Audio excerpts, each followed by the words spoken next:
Hey, welcome to Leadership Pipeline. My name is Mike Santiago, the lead pastor of Focus Church. And if you're watching this video, maybe you stumbled across this video, I want to say welcome. Thanks for caring about your personal leadership development. It is so important to me that I teach our church leaders how not only to do what God has called us to do, but I believe it's important for us to learn how to think how God has called us to think. And by watching this video, you are going to increase your development, hopefully at least by a little bit. I'm going to do my very best to communicate some vision, some why behind the what. Over the course of a few episodes, you're going to hear me kind of cast vision, talk about our church culture. Hopefully it'll give you some insight as to what I'm thinking, why Focus Church does some things the way that they do, how we are called to lead as people, how we are called to live as Christians, and how we are called to be an example as the body of Christ. I want you to know too that none of this is set in stone. Vision is always fluid, culture is always fluid, so some of these things might change over time, but essentially what I'm trying to teach you are some foundational principles that I've discovered in my leadership journey as the lead pastor of Focus Church, now coming on 6 years, and now with over a decade of ministry experience. Today I'd like to talk to you about how to prioritize people in leadership. One of the things that we do as leaders is we work with people. We are in the people business. We're not in the business of making money. We're not in the business of making stuff or things. We are not a factory that produces widgets. We are a place where people become disciples of Jesus, where people experience life change through Christ. And one of our main jobs, if not our only job, is to be about the business of people. People are our priority. So I want to go ahead and give this disclaimer. The discussion that I'm about to have with you might seem a little harsh or maybe off-putting to some, but there are levels and capacities that God has given to each person. I'm reminded of an instance when I worked for a church in Orlando and a lady was singing on the worship team. I'm not sure how she made it on the worship team, but there wasn't a process in place at that time, and she's singing and she's not singing well. She's doing her best, but it's not excellent. She's using the wrong gift in the wrong setting, and it's just sounding terrible, actually. And the pastor looks over to me, and I'm just a young youth pastor looking to learn, eager to listen, eager to receive whatever my pastor's about to say.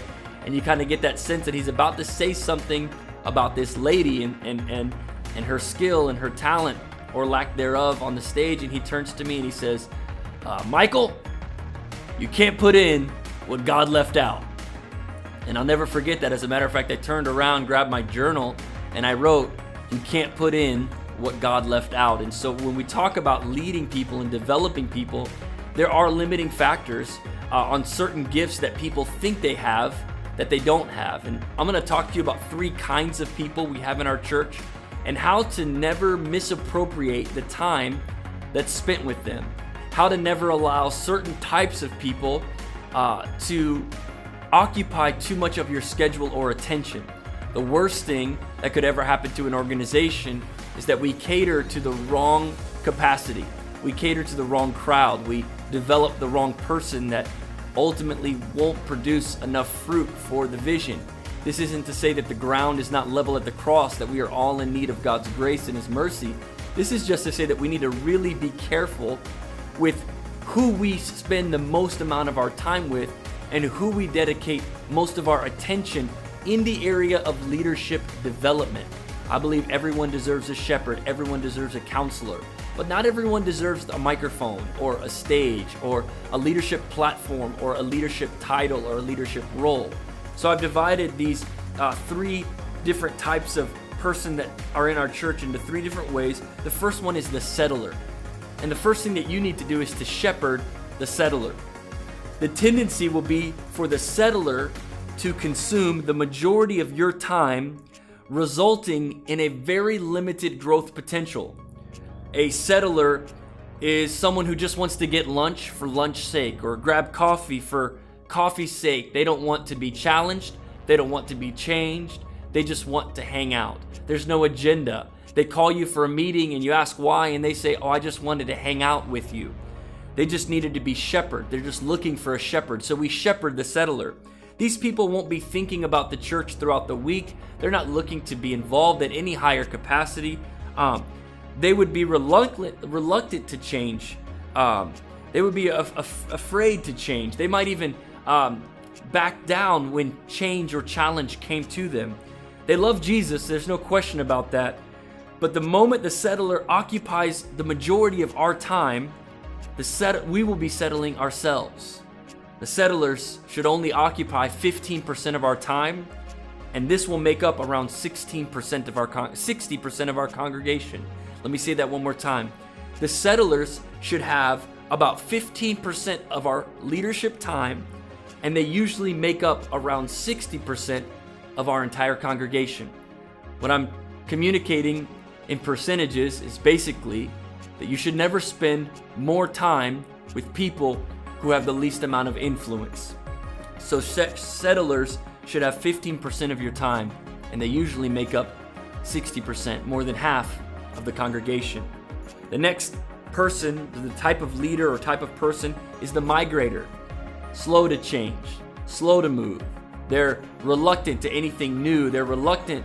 They'll go with you, but they don't want to be in charge. You got to motivate the migrator. If you shepherd the settler, then you have to motivate the migrator. The tendency will be for us to expect more out of a motivator, more out of a migrator than their capacity will allow for. These people are faithful, but need reminders. They can make the change with you, but they would never have come up with the idea themselves. They have a little bit of settler inside of them still, and they're reluctant to change at a great capacity. They might be less afraid of change than the settler, but they would have never made the change themselves. They are giving to their ministry just above average. They seem like a leader because of their charisma, but they could never take charge because it's not in their character. Don't be fooled by somebody's charisma to the point where you give them influence that they don't have the character to maintain. You will have to motivate them more than they will motivate others. They can give more, but they have to be asked several times. The migrators will make up of the majority of our visionary leadership team. They confirm on Planning Center almost every time, but they would never want to be in charge of scheduling other volunteers in Planning Center.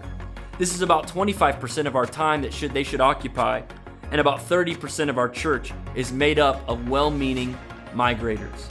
About 25% of our time make up for about 30% of our church or our congregation will be made up of well-meaning migrators.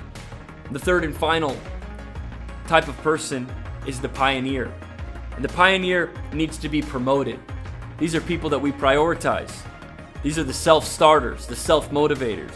The issue with the pioneers is that they are not just pioneers in their ministry or leadership life or volunteer capacity. They are pioneers in every area of their life. They're pioneers in their family. They're pioneers at their work. They're busy because they're self-starters. They always have more on their plate than they can handle. So you got to promote them and clarify the expectations so that they understand. When you promote the pioneer, you have to give them parameters because we are competing with all of the other things that they're passionate about. Pioneers don't need constant reminders. They just need constant communication. These are the people that are thinking about the church even when they're not at church. These people memorize our cultural documents like the Focus Foundation, and they remind us when something is out of place. They see trash on the ground, they pick it up. They see dirt on the windowsill, they clean it up. They should have 60% of our time, and they usually occupy 10% of our congregation. This means that the majority of our time should be spent with the top tier pioneers of our congregation. That's the only way to grow. That's the only way to expand. And if we're not careful, we will allow settlers to occupy more of our time than pioneers. But it's important that settlers and migrators still get our attention, but pioneers occupy the majority of our time. Thanks so much for watching this episode of Leadership Pipeline. I'll see you in the next one. God bless.